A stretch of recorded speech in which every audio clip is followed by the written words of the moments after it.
नमस्कार दोस्तों, एक बार फिर अपने YouTube चैनल में आप सभी का स्वागत। आज हम लोग बात करेंगे राज्य विधानमंडल के बारे में कि राज्य विधानमंडल का गठन कैसे होता है, उसकी कार्य कैसे करती है, उसके संरचना में कौन कौन से चीज़ें आती हैं। जैसे केंद्र सरकार को चलाने के लिए राष्ट्रपति, संसद, लोकसभा, राज्यसभा, उसी तरह राज्य के प्रशासन को चलाने के लिए राज्य में कानून बनाने के लिए जो संस्था होती है उसमें उसको राज्य विधानमंडल के नाम से जानते हैं। राज्य विधानमंडल का गठन राज्यपाल, विधानसभा और कहीं कहीं दो सदनीय व्यवस्था है जैसे विधान परिषद, इन तीनों को मिला के राज्य विधानमंडल का गठन होता है। भारत एक संघ राज्य है। इसका अर्थ है कि केंद्र में एक सरकार तथा इकाई राज्यों में अलग अलग सरकारें होंगी। इसका अर्थ है केंद्रीय सरकार राज्य सरकारों के अधिक शक्तिशाली है।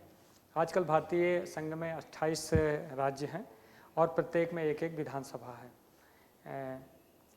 भारत की संसद जो केंद्रीय स्तर पर कानून बनाने वाली संस्था है, इसके बारे में राज्य विधानमंडल राज्य स्तर पर कानून बनाने वाली संस्था का कार्य करती है।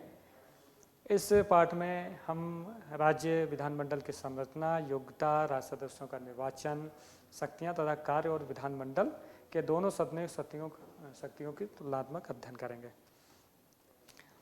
राज्य विधानमंडल की संरचना अधिकतर राज्यों में राज्य विधानमंडल में राज्यपाल, विधानसभा होते हैं। इसका अर्थ है कि इन राज्यों में एक सदनीय विधायिका है। कई राज्यों में विधानमंडल के 2 सदन होते हैं, विधानसभा और विधान परिषद। जहां 2 सदन होते हैं उसे 2 सदनीय विधायिका कहते हैं।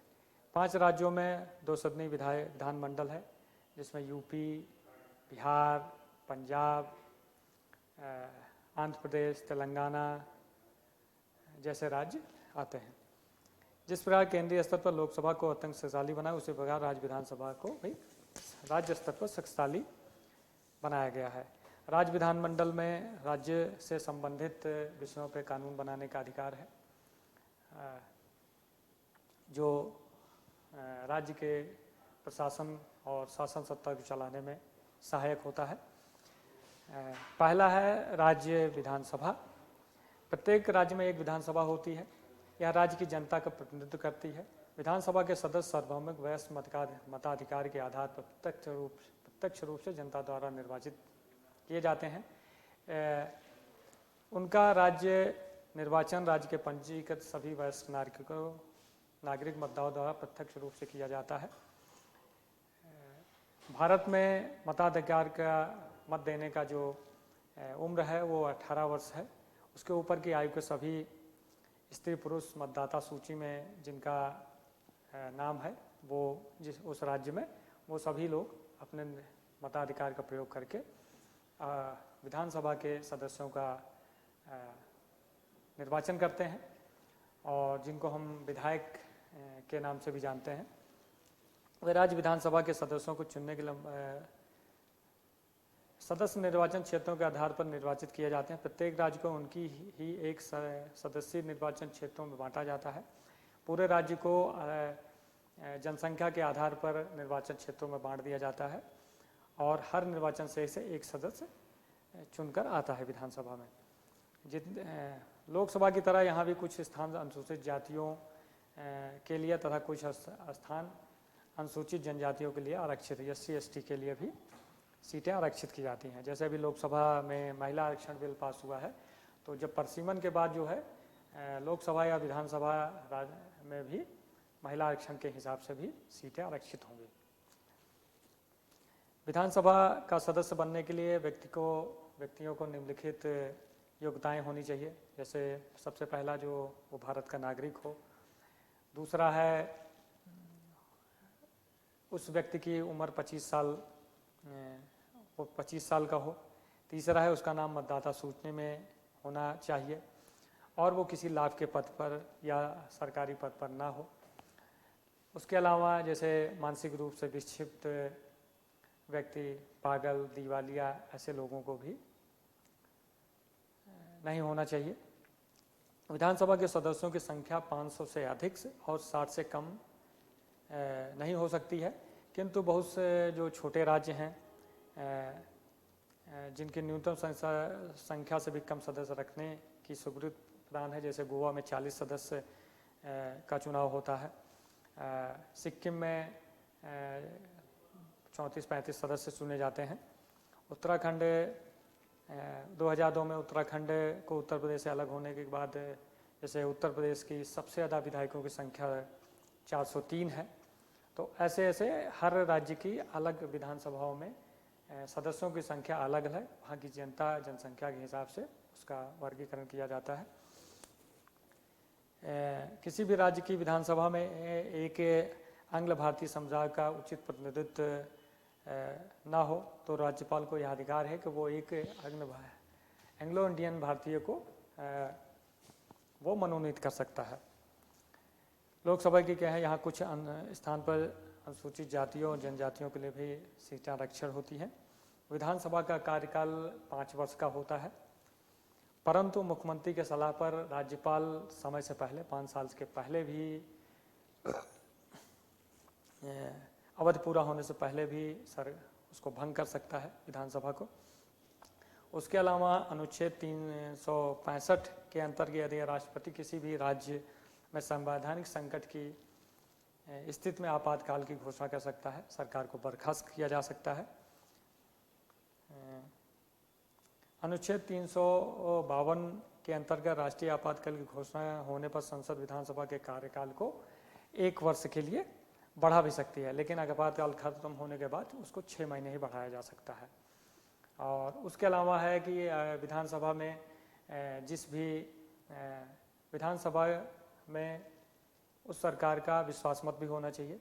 कभी कभी अविश्वास प्रस्ताव के द्वारा भी सरकारें हटा दी जाती हैं, तो समय से पहले जो है मतलब 5 साल पूरा होने से पहले भी विधानसभा भंग हो जाती है।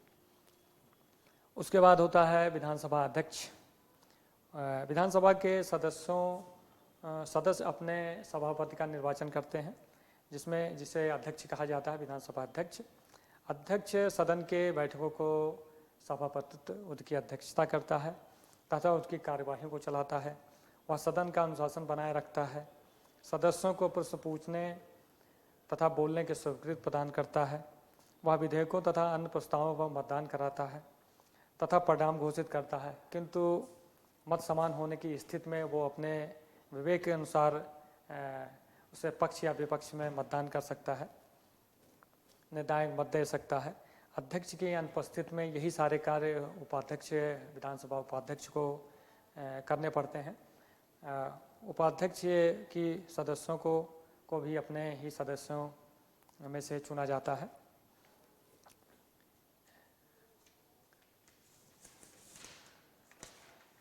उसके अलावा अध्यक्ष जो है, जैसे कभी कभी विधायकों की योग्यता का जो प्रश्न होता है उसको विधायकों आयोग ठहराने का भी काम अध्यक्ष के द्वारा ही किया जाता है। उसके अलावा कोरम, जैसे किसी भी बैठक में जो एक निर्धारित संख्या है कि इससे कम सदस्यों पे बैठक नहीं चालू की जा सकती, उसको निर्धारण वही करता है। और उसके अलावा विधानसभा अध्यक्ष कौन सा विधेयक धन विधेयक है, कौन सा साधारण विधेयक है, उसकी भी वही निर्धारित करता है। उसके अलावा और भी बहुत सारे जो विधायी कार्य होते हैं उसमें अध्यक्ष की महत्वपूर्ण भूमिका विधानसभा अध्यक्ष होती है। और अगर अध्यक्ष नहीं है तो ये सारे कार्य, उसकी सारी शक्तियाँ विधानसभा उपाध्यक्ष के में निहित हो जाती हैं। विधानसभा में मुख्य रूप से राज्य की विषयों पे या जो समवर्ती सूची पे विषय हैं उन पे कानून बनाने का अधिकार है। उसके अलावा बैठकें आयोजित करना, किसी विषय पे चर्चा करना, राज्य में जो वित्तीय काम है वो बजट पास करना, ये सारे काम विधानसभा में ही किए जाते हैं। उसके अलावा होता है जैसे 2 सदनीय विधानमंडल है, तो उसमें दूसरा जो सदस्य जो सदन होता है वो विधान परिषद, जिसे उच्च सदन भी कहा जाता है। विधान परिषद राज्य विधायिका का उच्च सदन है। अधिकतर राज्यों में विधान परिषद नहीं है। बहुत कम राज्यों में 2 सदनीय विधायिका है। आजकल 5 राज्यों जैसे उत्तर प्रदेश, बिहार, कर्नाटक, महाराष्ट्र तथा जम्मू कश्मीर में विधान परिषद है, जबकि 23 राज्यों में केवल 1 सदन है। अर्थात केवल विधानसभा। विधान परिषद विश्वकाल की विरासत है। यदि किसी राज्य को विधानसभा जहां विधान परिषद नहीं है अपनी कुल सदस्य संख्या के बहुमत तथा उपस्थित और मतदान में भाग लेने सदस्यों के 2/3 बहुमत से पारित करके 2 सदनीय अर्थात विधान परिषद बनाने का प्रस्ताव संसद के पास भेजे तो संसद उस स्थिति में विधान परिषद का निर्माण कर सकती है। इसी प्रकार यदि किसी राज्य को विधान परिषद है और वो चाहते हैं कि इसे समाप्त कर दिया जाए तो संबंधित राज्य को विशेष बहुमत से एक प्रस्ताव पारित करके संसद को भेजना होता है और फिर संसद एक प्रस्ताव पारित करके दूसरे सदन विधान परिषद को समाप्त भी कर सकता है। इसी तरीके से पंजाब, आंध्र प्रदेश, तमिलनाडु तथा पश्चिम बंगाल में विधान परिषद समाप्त कर दी गई हैं। मतलब इन सारे राज्यों ने अपने विधानसभा से प्रस्ताव पारित करके संसद को भेजा और संसद ने उसको अनुमोदन किया और इन सब राज्यों में पंजाब, तमिलनाडु, आंध्र प्रदेश और पश्चिम बंगाल में विधान परिषद समाप्त कर दिया गया है। संविधान के अनुसार विधान परिषद के सदस्यों की कुल संख्या विधानसभा की कुल सदस्यों की संख्या का 1/3 होना चाहिए। जैसे यूपी में 85-86 के करीब सदस्य संख्या है और 40 से कम नहीं होना चाहिए, परंतु यह संख्या 40 से कम नहीं हो गई। सिर्फ अपवाद स्वरूप जम्मू कश्मीर इस नियम का अपवाद है जहां सदस्यों की संख्या केवल 36 है। विधान परिषद के सदस्यों बनने के लिए निम्नलिखित योग्यताएं होनी चाहिए। जैसे पहला वह भारत का नागरिक हो, उसकी आयु 30 वर्ष से कम न हो, राज्य का पंजीकृत मतदाता हो, उसके पास कोई लाभ का पद न हो और दिवालिया ना हो, मानसिक विक्षिप्त ना हो, ये सब चीज़ें होनी चाहिए। विधान परिषद आंशिक रूप से निर्वाचित और आंशिक रूप से मनोनीत होते हैं। अधिकतर सदस्य अनुपातिक प्रतिनिधित्व के आधार पर एकल संक्रमणीय मत प्रणाली द्वारा प्रत्यक्ष रूप से चुने जाते हैं। विधान परिषद की संरचना इस प्रकार है। विधान परिषद के 1/3 सदस्य विधानसभा के सदस्य चुने जाते हैं। इसके अलावा इसके 1/3 सदस्य एक निर्वाचन मंडल द्वारा निर्वाचित होते हैं, जिसमें नगर निगम, नगर परिषद, जिला बोर्ड, राज्यों की अन्य स्थानीय शासन की संस्थाओं के जो प्रतिनिधित्व होते हैं, जैसे प्रधान, बीडीसी, जिला पंचायत, ब्लॉक प्रमुख, नगर निकायों के जो सदस्य होते हैं वो 1/3 सदस्य चुनते हैं। उसके अलावा कुल सदस्यों का 12वां भाग राज्य के स्नातक द्वारा निर्वाचित होते हैं।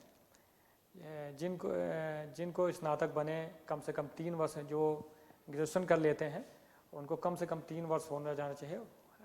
जो स्नातक होते हैं वो लोग एक चुनते हैं। कुल सदस्यों का 12वां भाग राज्य के उन अध्यापकों द्वारा निर्वाचित होते हैं जिनका अध्यापन का अनुभव कम से कम 3 वर्ष का हो गया हो, वे उच्च माध्यमिक या उससे ऊपर के स्तर के शैक्षणिक संस्थाओं में पढ़ाते हों। मतलब राज्य में जो शिक्षक हैं, माध्यमिक या उससे ऊपर के जो शिक्षक हैं वो भी, उनको भी मत देने का अधिकार है। वो अपने कुल सदस्यों के 12वें भाग का निर्वाचन अध्यापकों द्वारा किया जाता है। से लगभग 6ठा भाग राज्यपाल द्वारा नियुक्त किया जाता है। राज्य विधान परिषद के कुल सदस्यों का जो 6ठा भाग होता है उसमें राज्यपाल मनोनीत करता है। ज़्यादातर देखा जाता है कि जो राज्य सरकार जो सत्ता में होती है वो वही लोग अपने से जो साहित्य, कला, विज्ञान, समाज सेवा, खेल कूद के क्षेत्र में जो अग्रणी लोग होते हैं उनको मनोनीत किया जाता है और वो राज्यपाल के द्वारा मनोनीत किए जाते हैं। केंद्र में राज्यसभा की तरह विधान परिषद की एक स्थायी सदन है। यह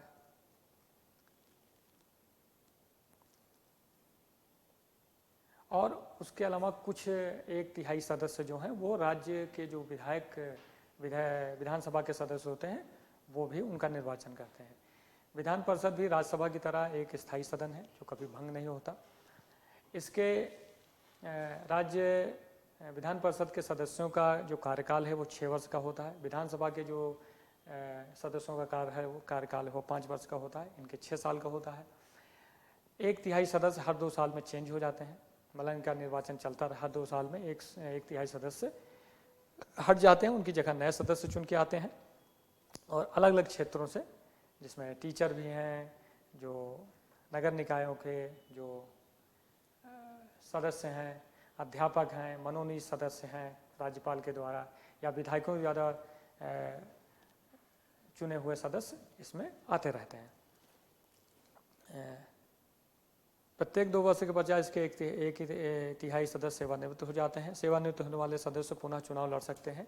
यदि किसी सदस्य के मरने से अथवा त्यागपत्र देने से कोई स्थान रिक्त होता है तो उसका चुनाव केवल बचे हुए कार्यकाल के लिए ही किया जा सकता है। अगर कोई सदस्य निर्वाचित हुआ है और 2 साल 3 साल के बाद उसकी मृत्यु हो जाती है या वो त्यागपत्र दे देता है तो उसकी जगह किसी दूसरे सदस्य का निर्वाचन होगा और वो बचे हुए कार्यकाल को पूरा करेगा। विधान परिषद को भी चलाने के लिए एक सभापति और एक उपसभापति चुना जाता है। विधान परिषद का अध्यक्ष सभापति कहलाता है, जिसे सदस्यों द्वारा अपने बीच से ही चुना जाता है। विधान परिषद की कार्यवाही सभापति चलाता है, वह बैठकों की अध्यक्षता करता है और सदन में अनुशासन बनाए रखता है। सदस्य होने के नाते मताधिकार के अतिरिक्त गतिरोध की स्थिति में वह अपने निर्णायक मत का दे सकता है। इसकी अनुपस्थिति में वही सारे कार्य उपसभापति की अध्यक्षता में करता है। उनका निर्वाचन भी सदस्यों में से उन्हीं के द्वारा किया जाता है। और विधान परिषद के जो सदस्य चुने जाते हैं, जैसे विधान सभा के जो सदस्य चुने जाते हैं उनको राष्ट्रपति के चुनाव में भी मत देने का अधिकार है, लेकिन जो राज्य विधान परिषद के सदस्य चुने जाते हैं उनको राष्ट्रपति चुनाव में भाग लेने का अधिकार नहीं है। और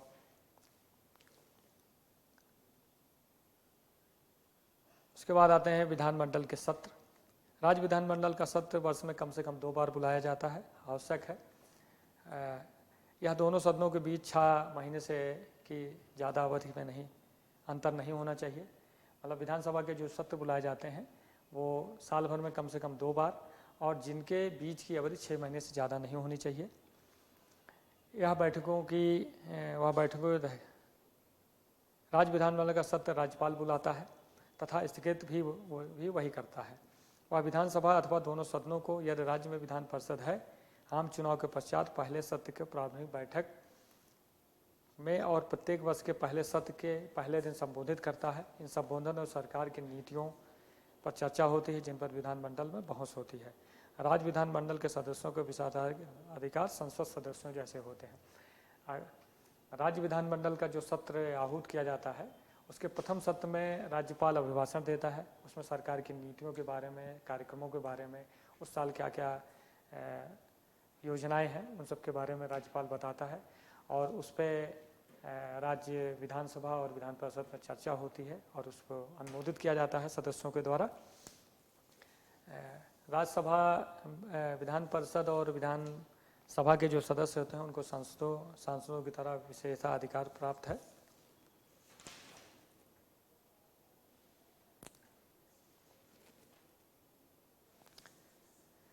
राज्य विधानमंडल के कार्य एवं शक्तियाँ, कानून बनाने संबंधी कार्य। संसद की तरह राज्य विधानमंडल का कार्य भी कानून बनाना होता है। इससे राज्य सूची और समझौती सूची के में वर्णित किसी भी विषय पर कानून बनाने का अधिकार है। संसद तथा राज्य विधायिका दोनों को समवर्ती सूची के किसी भी विषय पर कानून बनाने का अधिकार प्राप्त है। परंतु यदि एक ही विषय पर संसद ने द्वारा कोई कानून बनाया गया है और विधानमंडल द्वारा बनाए गए कानून में विरोध है तो संसद द्वारा बनाए हुए कानून को ही माना जाता है। विधेयक 2 प्रकार के होते हैं, साधारण विधेयक और धन विधेयक। साधारण विधेयक दोनों सदनों में किसी भी सदन में प्रस्ताव किया जाता है। जो साधारण विधेयक होते हैं वो विधानसभा या विधान परिषद में किसी भी सदन में पेश किया जा सकता है, लेकिन जो धन विधेयक होता है उसको सबसे पहले विधानसभा में ही प्रस्तावित किया जा सकता है। दोनों सदनों में विधेयक पारित होने के पश्चात वो विधेयक राज्यपाल के पास भेजा जाता है, परंतु यह विधानमंडल स्वीकृति के लिए भेजा जाता है। राज्यपाल चाहे तो विधेयक को पुनर्विचार के लिए वापस भेज सकता है, परंतु यदि विधानमंडल इसे पूरा पारित करके राज्यपाल को राज्यपाल के पास भेजता है तो उसको स्वीकृति प्रदान करनी पड़ सकती है।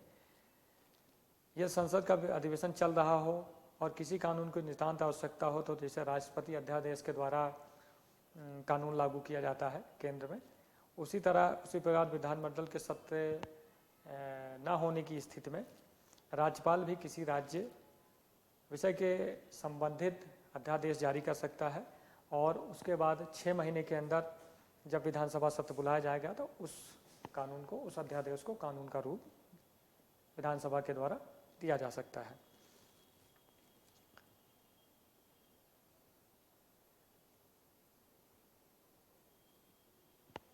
अध्यादेश को कानून का बल होता है। जारी किए अध्यादेश को विधानमंडल की बुलाई गई बैठक में रखा जाता है। यह बैठक बुलाई जाने के 6 सप्ताह बाद निष्पादित हो जाता है यदि विधानमंडल इससे पूर्व स्वीकार न कर दे तो। इसके बाद विधानमंडल की शक्तियां क्या हैं? विधानमंडल राज्य के वित्त पर नियंत्रण रखता है। कोई भी धन विधेयक पहले विधानसभा में प्रस्तावित किया जाता है। धन विधेयक में सरकार द्वारा व्यय किए जाने वाले धन की स्वीकृत, करों को लगाने हटाने से जाने संबंधित प्रस्ताव, ऋण संबंधी प्रस्ताव आते हैं। ऐसे विधेयक मंत्री द्वारा राज्यपाल की पूर्व अनुमति के द्वारा विधानसभा में प्रस्तावित किए जाते हैं। धन विधेयक किसी भी सदस्य द्वारा निजी रूप से प्रस्ताव नहीं किए जा सकते। क्या है, कोई विधेयक धन विधेयक है अथवा नहीं, यह निर्णय विधानसभा अध्यक्ष करता है। विधानसभा द्वारा धन विधेयक पारित होने के पश्चात विधान परिषद में भेजा जाता है, जिसे 14 दिन के अंदर विधान परिषद को अपनी स्वीकृतियों के द्वारा पारित करके और बिना पारित किए हुए विधेयक वापस भेजना होता है। इस स्थिति में धन विधेयक दोनों सदनों द्वारा पारित माना जाता है। अब विधेयक को राज्यपाल के पास उसकी स्वीकृति के लिए भेजा जाता है। राज्यपाल स्वीकृति देने से मना नहीं कर सकता क्योंकि विधेयक प्रस्तावित करने से पूर्व राज्यपाल की अनुमति ली गई है। मतलब अगर कोई साधारण विधेयक है तो राज्यपाल उसको स्वीकृत कर सकता है या अपनी किसी सुझाव के साथ उसको फिर से भेज सकता है विधानसभा में। लेकिन अगर कोई धन विधेयक है, क्योंकि धन विधेयक तभी पेश किया जाता है जब राज्यपाल की स्वीकृति मिलती है, तो धन विधेयक जब अगर दोनों सदनों से पास करने के बाद भेजा जाता है तो राज्यपाल उसको अस्वीकृत नहीं कर सकता, वो उसको स्वीकार करना पड़ेगा। इसके अलावा राज्य विधानमंडल कार्यपालिका पे नियंत्रण करता है। संघ सरकार की तरह राज्य विधायिका भी कार्यपालिका पर नियंत्रण रखती है।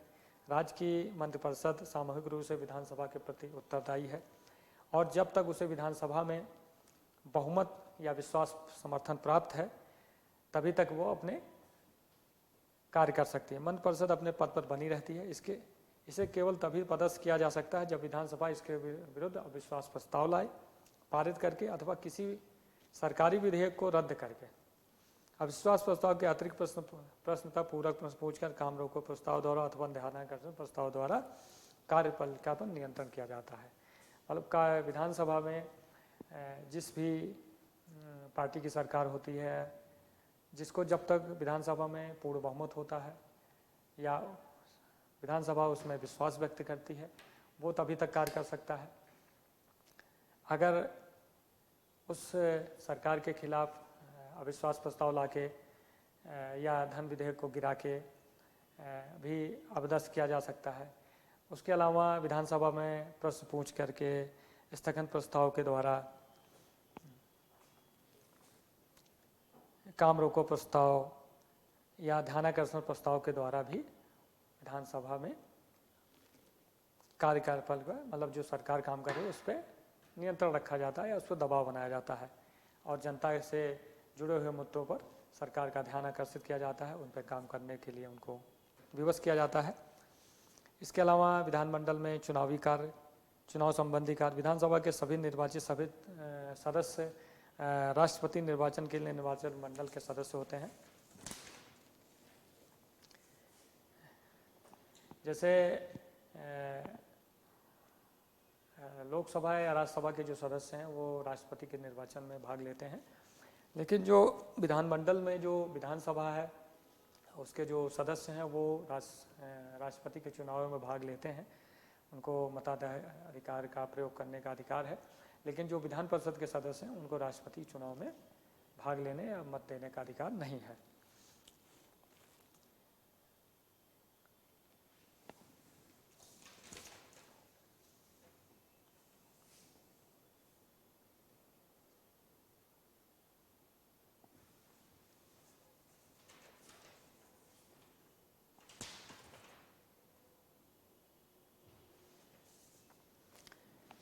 इस प्रकार वे भारतीय गणतंत्र के राष्ट्रपति के चुनाव में अपनी हिस्सेदारी निभाते हैं।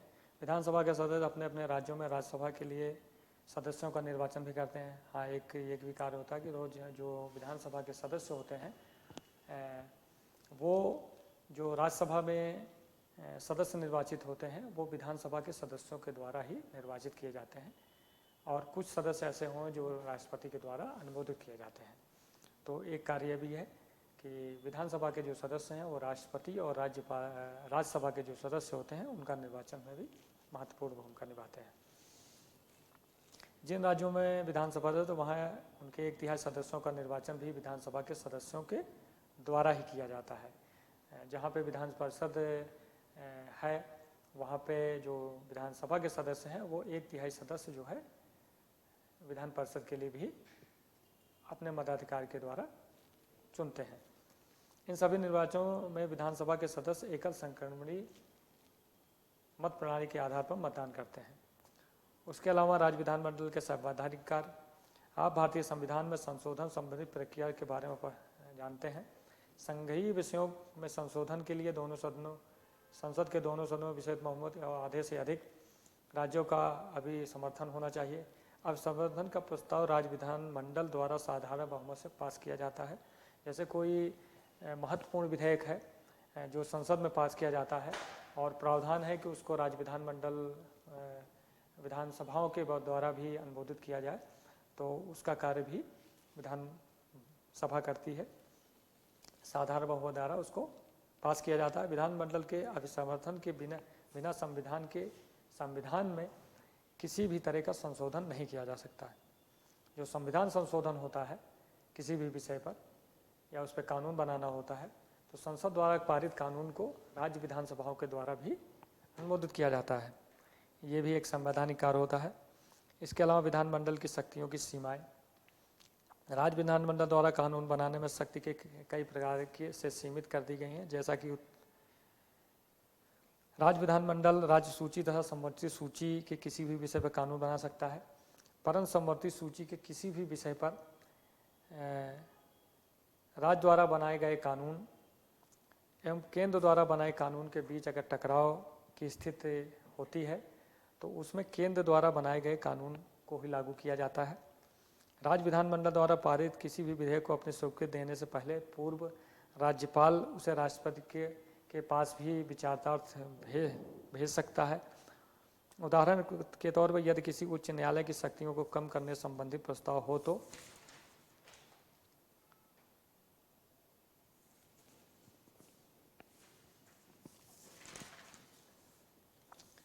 तो विधेयक राष्ट्रपति के विचारार्थ भेजना नितांत आवश्यक है। कुछ अन्य मामलों में राज्य विधायिका में विधेयक प्रस्तावित करने से पूर्व राष्ट्रपति की अनुमति आवश्यक है। जैसे राज्य के अंदर तथा अन्य राज्यों के साथ वाणिज्यिक एवं व्यापार को स्वतंत्रता एवं पर प्रतिबंध लगाने से संबंधित प्रस्ताव। इसके अलावा अनुच्छेद 352 के अंतर्गत राष्ट्रीय आपातकाल की घोषणा के पश्चात राष्ट्र सूची के सभी विषयों पर कानून बनाने का अधिकार संसद को मिल जाता है, चाहे विधानमंडल अस्तित्व में हो या नहीं। संवैधानिक संकट की स्थिति में अनुच्छेद 356, जिसमें राष्ट्रपति शासन भी बोला जाता है, के अंतर्गत राज्य की लोकप्रिय सरकार गिर जाती है तो राष्ट्रीय शासन लागू कर दिया जाता है। इस स्थिति में उस राज्य के लिए कानून बनाने के अधिकार आपातकाल के जारी रहने तक संसद के पास चला जाता है। अपना राष्ट्रीय दायित्व निभाने के लिए संसद राज्य सूची के किसी भी विषय पर कानून बना सकती है। जैसे अभी हमने देखा है कि जम्मू कश्मीर में इस समय कोई सरकार नहीं है, तो उसके जितने भी वहाँ की सरकार चलाने में या वहाँ के जो भी राज्य के विषय हैं उस पर कानून सारे संसद के द्वारा बनाए जा रहे हैं। और जब वहाँ विधानसभा दोबारा से हो जाएगी तो फिर से वो सारे अधिकार उस विधानसभा को मिल जाएंगे। तो अगर किसी राज्य में राष्ट्रपति शासन लागू है या आपातकाल की स्थिति है तो उस समय राज्य के सभी विषयों पे कानून बनाने का अधिकार स्वतः जो है संसद को मिल जाता है और वो राज्य के विषयों पे कानून बना सकती है।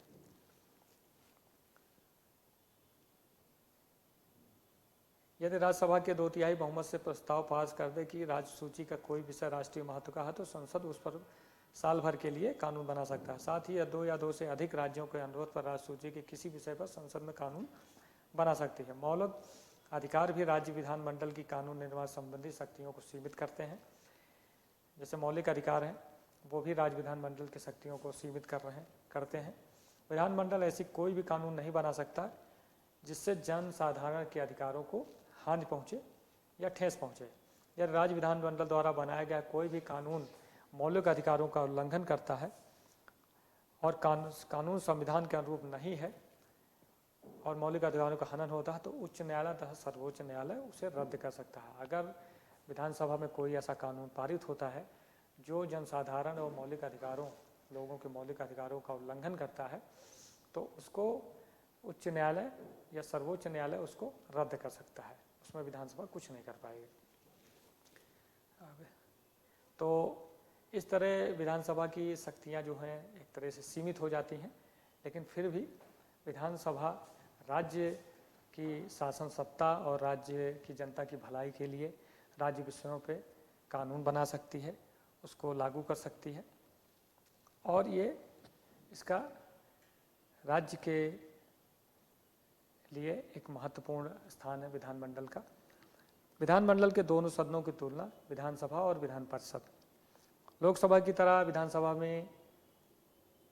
भी अधिक प्रभावशाली है। जैसे केंद्र में लोकसभा और राज्यसभा है तो लोकसभा ज़्यादा शक्तिशाली है, राज्यसभा एक तरह से अनुमोदित करने का काम करती है, सांकेतिक कार्य होता है। उसी तरह राज्य जो विधानसभा है वो लोकसभा की तरह कार्य करती है। ज़्यादातर सारी शक्तियाँ विधानसभा के द्वारा ही अमल में लाई जाती हैं। विधान परिषद सिर्फ उसको थोड़ा सा अपना सुझाव और किसी कानून को रोकने या किसी कानून में कोई त्रुटि है उसको रोकने का कार्य करती है। विधानसभा की तुलना में विधान परिषद की शक्तियाँ काफ़ी कम है, चाहे साधारण विधेयक का ही प्रश्न क्यों न हो। धन विधेयक के अतिरिक्त बाकी सभी विधेयकों को पारित करने में विधान परिषद की शक्तियाँ काफ़ी कम है। विधानसभा तथा विधान परिषद की तुलनात्मक स्थिति इस प्रकार है। साधारण विधेयक के संबंध में संसद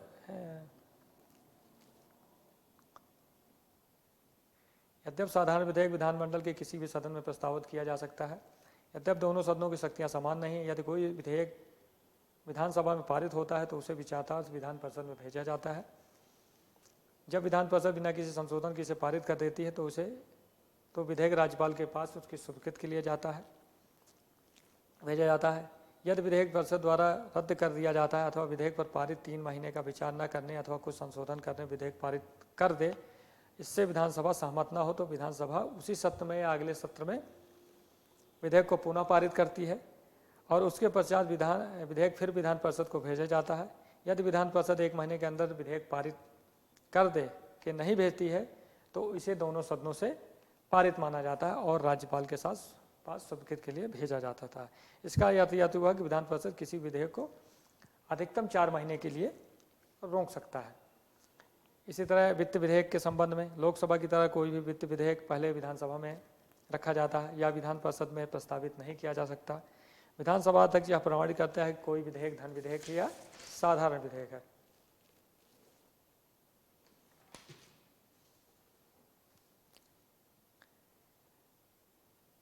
साधारण विधेयक है और धन विधेयक को विधानसभा में चर्चा के द्वारा पारित किया जाता है, उसके बाद उसको विधान परिषद में भेजा जाता है और विधान परिषद धन विधेयक पे रोक नहीं लगा सकता, उसको पारित करके उसको भेजना ही होता है राज्यपाल के पास स्वीकृति के लिए। और राज्यपाल भी धन विधेयक को रोक नहीं सकते, क्योंकि धन विधेयक बिना राज्यपाल की स्वीकृति के नहीं पेश किया जाता, क्योंकि पहले धन विधेयक पेश करने के लिए पहले ही लोग राज्यपाल से स्वीकृति ले लेते। तो ये सारे कार्य जो है विधानमंडल के अंतर्गत आते हैं। विधानमंडल 3 चीज़ों से बनता है, पहला राज्यपाल, दूसरा विधानसभा, तीसरा विधान परिषद। जहाँ 2 सदनें हैं, जहाँ एक सदन की व्यवस्था है वहाँ पे राज्यपाल और विधानसभा होते हैं। विधानसभा का मुख्य कार्य राज्य विषयों पे या संबंधित सूची के विषयों पर कानून बनाना, राज्य को चलाने के लिए करों को लगाना, करों को हटाना, वित्तीय व्यवस्था देखना, पूरे साल की बजट की व्यवस्था करना, जनता की भलाई के लिए कानून बनाना। उसके अलावा हर 5 साल पे विधानसभा चेंज होती रहती है। अगर किसी सरकार के खिलाफ अविश्वास प्रस्ताव आता है या राष्ट्रपति शासन आपातकाल की स्थिति में 356 का प्रयोग करके सरकार हटाई जाती है, तो विधानसभा भंग हो जाती है। उसके बाद नई सरकार का चुनाव होता है राज्य के नागरिकों के द्वारा, और फिर वो सरकार बनती है। तो विधानसभा बार बार भंग होती रहती है, विधान परिषद भंग नहीं होती, वो चलती रहती है। हर 2 साल पे उसके 1/3 सदस्य बदलते रहते हैं। विधान परिषद का कार्यकाल 5 साल का होता है, विधान परिषद का कार्यकाल 6 साल का होता है, विधानसभा के कार्यकाल 5 वर्ष का होता है। विधान परिषद के सदस्यों की जो चुनने की आयु है वो 30 साल से ऊपर होनी चाहिए। विधानसभा के जो सदस्य चुनाव होता है वो 25 साल के होने चाहिए। यही डिफरेंस होता है। बाकी विधानसभा में ज़्यादा शक्तियाँ निहित हैं और विधान परिषद एक सांकेतिक सदन का काम करता है, उच्च सदन के तौर पे। तो ये सारी चीज़ें विधानमंडल में आती हैं। मुझे लगता है आप लोगों को राज्य विधानमंडल के बारे में काफ़ी अच्छी जानकारी मिली होगी। ये मेरा YouTube चैनल है @political-science 2023। आप लोग इसको ज़्यादा से ज़्यादा लाइक करें, सब्सक्राइब करें, शेयर करें, ताकि और लोगों के पास से पहुँचे। धन्यवाद। जय हिंद।